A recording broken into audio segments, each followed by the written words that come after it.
There has been a troubling sign that the recession is a she-cession, that women's jobs are more severely impacted than those of men. Now they're coming back to work, but at a much slower pace than any other group. I think that there are economic reasons as well as social ones, that the mother tends to be the one who stays home when it becomes really hard to combine taking care of children and working. In Canada, we're doing a few things to push against that. Welcome to this podcast produced by the International Monetary Fund. Today we hear Canada's Deputy Prime Minister Chrystia Freeland and IMF Managing Director Kristalina Georgieva talk about gender equality. Freeland is also Canada's first ever female finance minister, and her budget released in April includes measures to help more women enter Canada's workforce and address gender inequality. Chrystia earned prominence and very high marks for stellar performance in her previous positions, especially as Canada's Foreign Affairs Minister and beforehand as International Trade Minister. This is when I met her for the first time. And is now deploying the same energy, the same determination to charter the Canadian economy on a path to recovery from the COVID-induced recession. Chrystia has always been a strong voice for women. At a G20 meeting recently, speaker after speaker after speaker forgot that there is more than 50% of the population women until her turn came. And today we will learn straight from her how Canada is spearheading work on gender budgeting and what it means to have a coherent gender strategy effectively aligned with the budget process. Welcome, Chrystia, and my question first is about your own experience. You're a mother of 3 children. You have had to handle your job and your family. What lessons you have drawn for gender budgeting out of it? Well, first of all, Kristalina, it is so nice to see you, and thank you very, very much for hosting this conversation. I also really smiled when you referred to that G20 meeting. I'm glad you remembered and you noticed. And it was really, really striking for me that we got through about 20 interventions before someone said, hey, women are part of the economy and women are part of the COVID recession. And you know what? We have a saying here in Canada, add women, change politics. And I really feel I'm seeing that happening right now on the international stage. Having you as the managing director of the IMF, having Christine Lagarde at the ECB, having Janet Yellen as Secretary of the Treasury, I feel like there's a little bit of a sisterhood in international finance, and it's making a difference. It's easier to raise what might have traditionally been called women's issues when there's another woman at the table to say, hey, guys, this is an economic issue. So thanks for pointing that out. In terms of me, it's true. I have 3 children. My youngest was 10 years old when COVID first hit. And I won't lie to people, it has been hard. I think the hardest thing has been online school, especially for my youngest, who initially really, really struggled. That was a hard transition. And what was heartbreaking for me was I was so busy with my job, I couldn't really help him. And, he actually pulled himself together and is doing really well. But that is hard. Oh, and the other thing that I will say, my other COVID working mother reflection is, Kristalina, I think I have the messiest house in Canada, possibly in the world. That is the aspect of my domestic life, which has gone completely to pieces. But, your question does make me think about something else, which is even as, I've been struggling after a hard day at work to load the dishwasher and maybe feeling a little bit sorry for myself. I have thought about the women in Canada, and I would say the women around the world, mothers working a low-wage job, struggling to get through COVID. And in Canada, those are the people who are the hardest hit. And it has been a triple challenge because they are very often the essential workers who, unlike me, right, and unlike you, have had to go out, expose themselves to COVID danger to do their jobs, have not been able to be at home as their own children have been struggling with things like virtual schooling, as mine have been. Some of them have gotten sick, and that has been a real challenge to self-isolate in a home that is not that big. So, in Canada, and I think that the data shows this is a pretty common situation, the single group of people who have been the hardest hit by this are low-wage working mothers. And in putting together our budget, one of our starting points was we have to lift this group up in order to restart our whole economy. I want to go a little bit deeper on the Canadian experience with gender-based budgeting. You have been ahead of many other countries in saying we have to integrate women into the budgeting process if we want women to contribute fully to the economy. And one thing I noticed that may be of interest to other policymakers, to our audience, is that you went for a women-only task force to help you as you budget in a way that is inclusive for women. So can you tell us a little bit more about the task force? Yeah, we did convene a task force on women and the economy, co-chaired by me and my Associate Minister of Finance, Mona Fortier. And that task force and our GB Plus approach to all policy making in Canada have been really, really helpful to me. If you don't measure something, you often don't actually take it into account. And so many of the traditional metrics and traditional approaches to looking at the economy don't really focus on and don't really count women. And so creating a structure in our policy making that does that has been really, really helpful. In terms of our task force on women in the economy, many specific policy recommendations have come out from that group.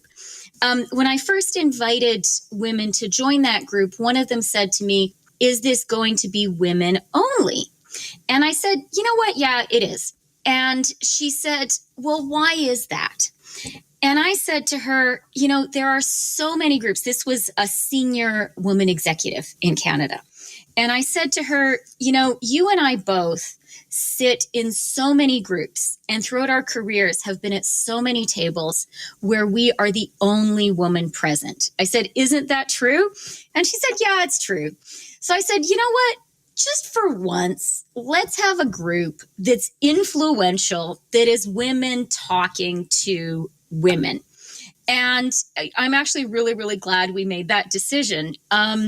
It's been, I would say, the single most important thing that group has done for me, and I want to, if they're watching, I want to say thank you very much, members of our task force, is helped me to have the courage of my convictions.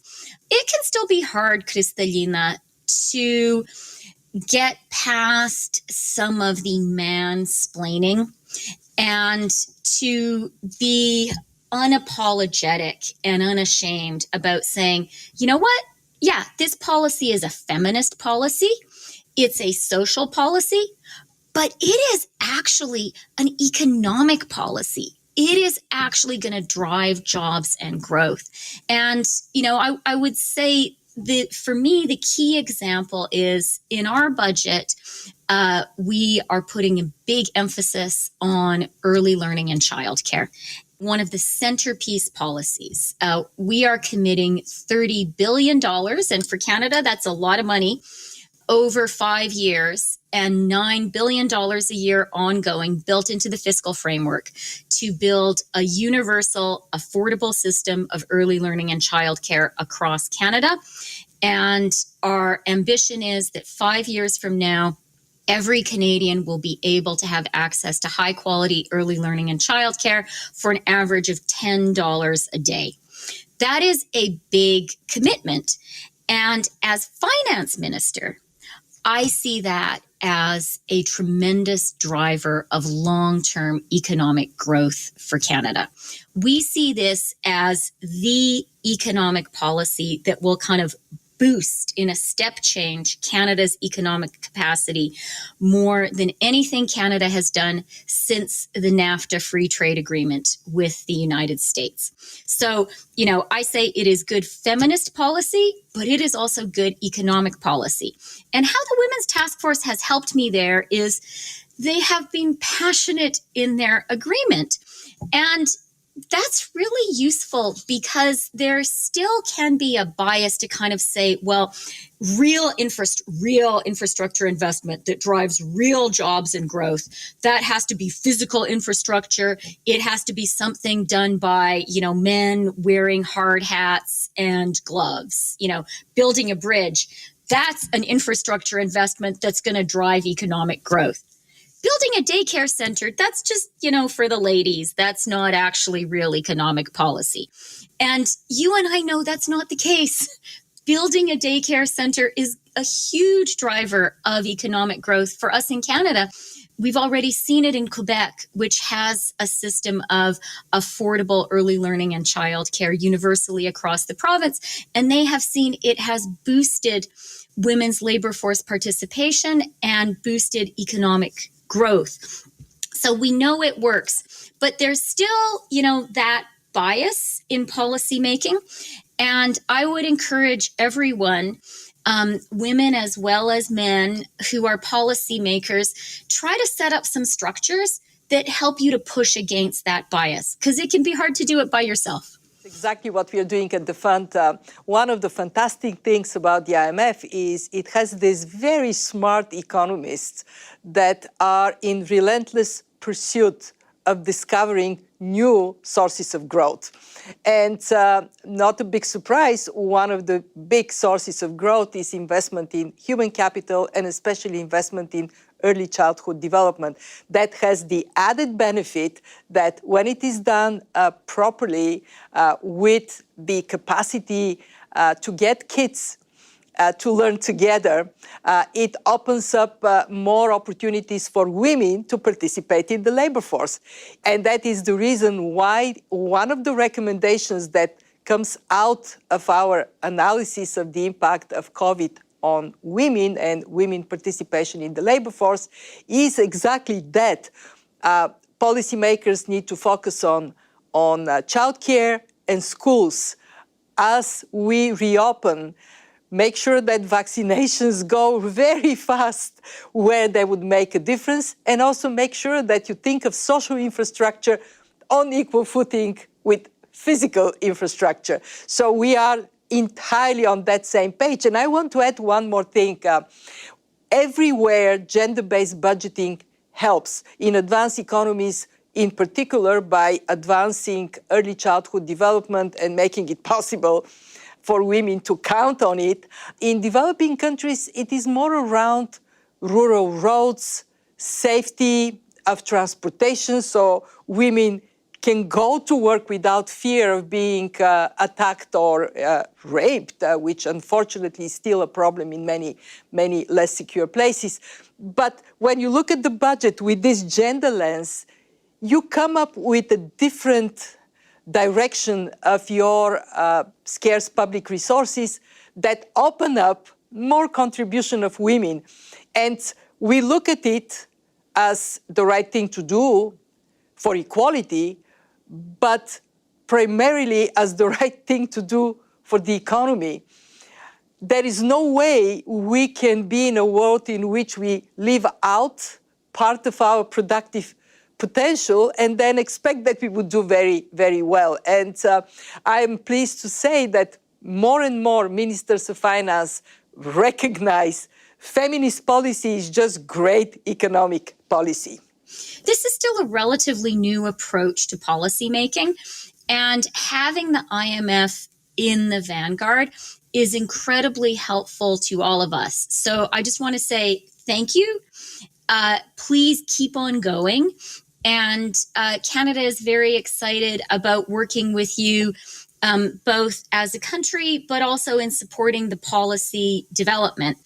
And I also want to say quickly, Kristalina, on early learning and childcare, I'm glad that you mentioned and kind of underscored also the learning part, because I really see early learning and childcare as an economic triple play.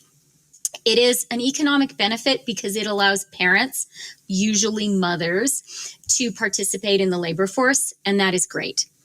It also, if you do it right, and in Canada, we're committed to building a system of high quality early learning and childcare, that's going to create a lot of great jobs for early learning and childcare workers. And then the third point that you emphasize, Kristalina, is if you create high quality, accessible, affordable spaces, my objective is we're going to raise a generation of Canadian super kids. And I hope that the whole world will raise a generation of super kids. And if we provide high quality early learning and childcare to our youngest people, that for sure is going to help. I so much agree that we are on a good path. You mentioned before that you're seeing now more women in leadership positions. And of course, it creates a very different environment for the next generation of women to step forward. In my own experience, Christine Lagarde was the first ever woman to lead the IMF. She broke the glass ceiling. I came after her. No cuts, much easier. And there was a very interesting conversation with our dean who said, well, after Christine Lagarde and now you, will there ever be a man to lead the IMF? And I reflected on that and I said, oh, sure, there would be a man. But you know what? We have about 6 decades still to catch up to bring equality. The more serious response to that is it should not be anymore a surprise that women are stepping forward and they are doing their duty to serve society. When I started 18 months ago, we had 25% of women directors. This is the senior technical level. Now we have 38% of women directors.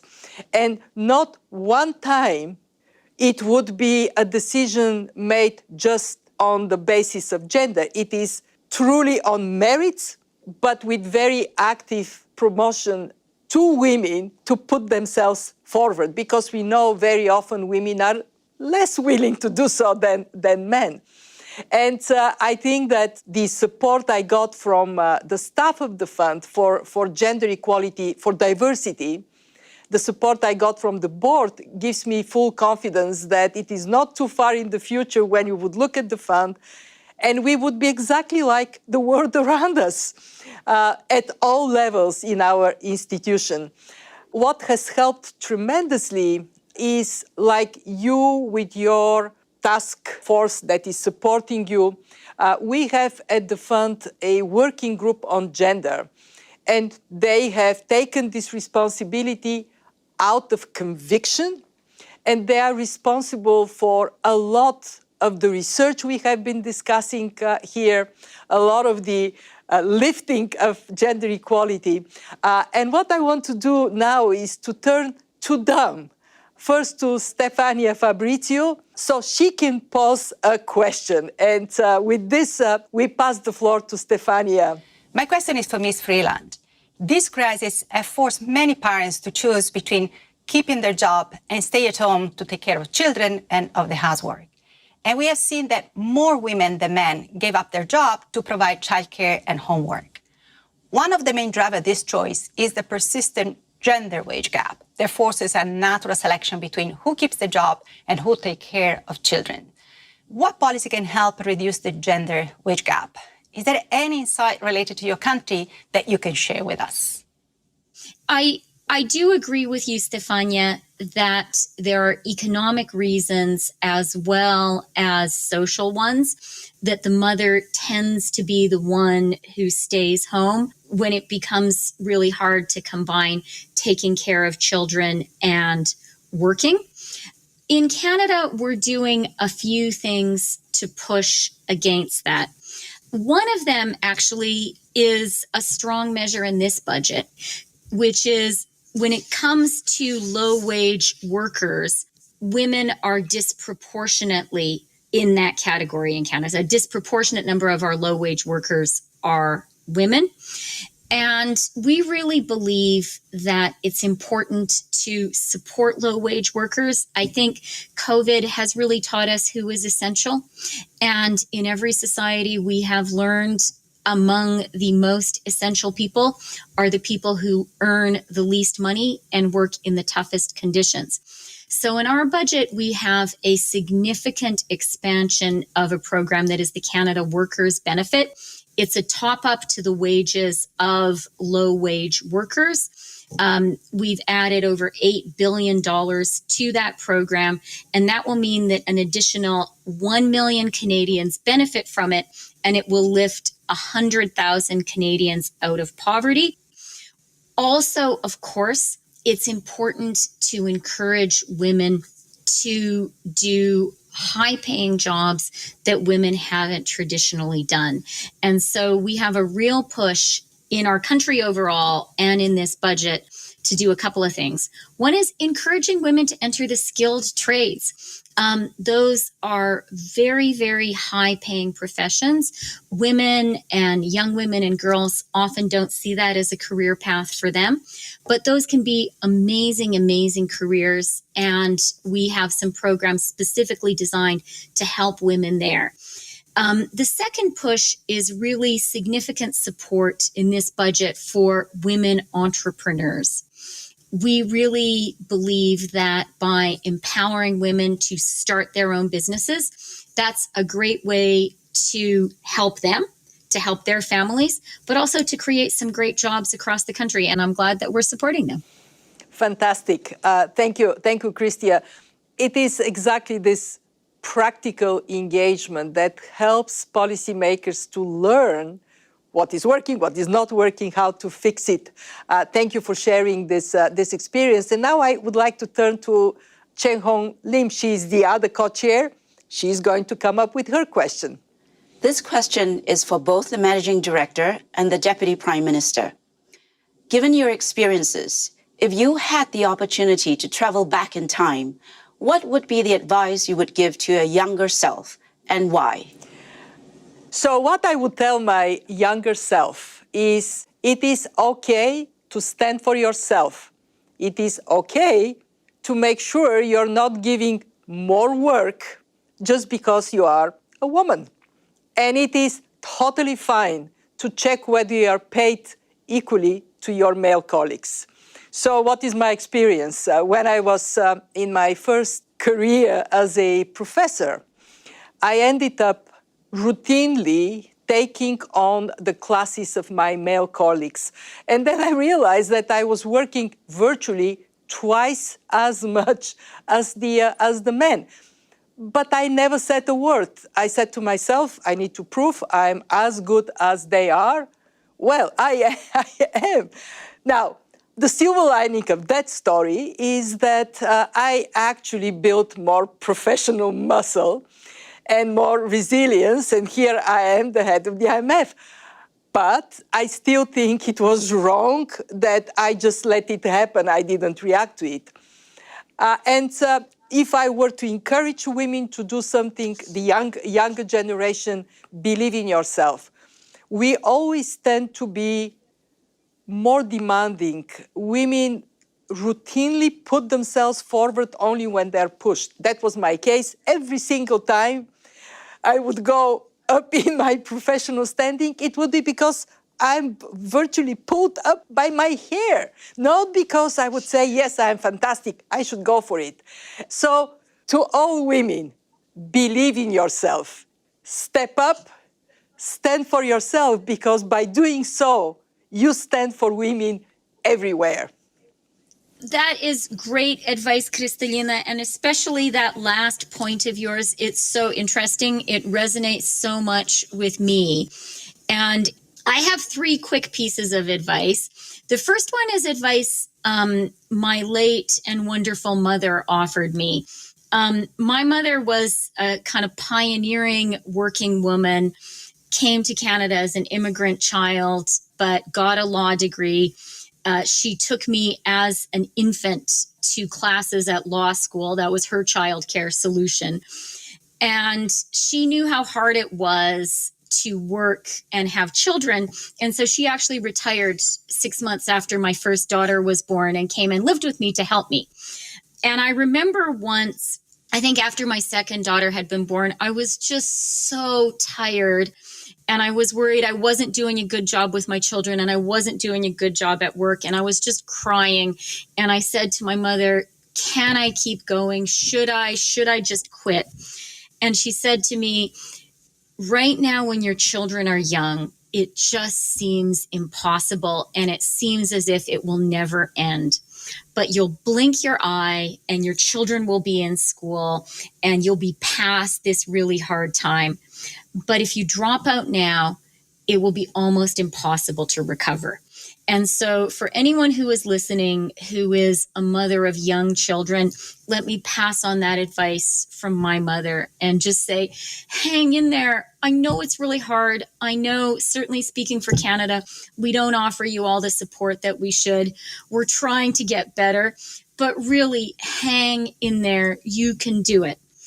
My second piece of advice is to women, remember that you don't have to be perfect. I think that women, girls are still much more taught that they need to do everything exactly right. And I observe that men, throughout my professional career, are much more comfortable saying, yeah, I didn't get that exactly right today, but I'll go out and tomorrow I'll be better. And I would say to women, we need to get better at that. We need to get better at making a mistake, brushing yourself off, forgiving yourself, and just keeping on going. And then the third thing I would say is look for sisters who can support you. I'm lucky. I have 3 actual sisters. And in my professional life, I have found a lot of supportive sisters as well, including, if I may say, Kristalina, you. And that really makes a difference. Having someone who can reinforce your ideas. And I would say, be a good sister to the other women in your personal life and in your professional life. Fantastic. I could not agree more with all that you have said. Being there for each other, being there for other women, and hanging on even when it is hard. I just loved all the points you made. Recently, somebody asked me, Kristalina, now there are more women in senior positions. Do you talk to each other? Yes, we do. And that is indeed building the necessary sense of a tide is turning that I actually believe is what is happening. And this is why we cannot afford COVID-19 to push that tide back. Thank you, Chrystia, for joining me today. It was a fantastic, inspiring conversation. And thank you, everybody, for joining.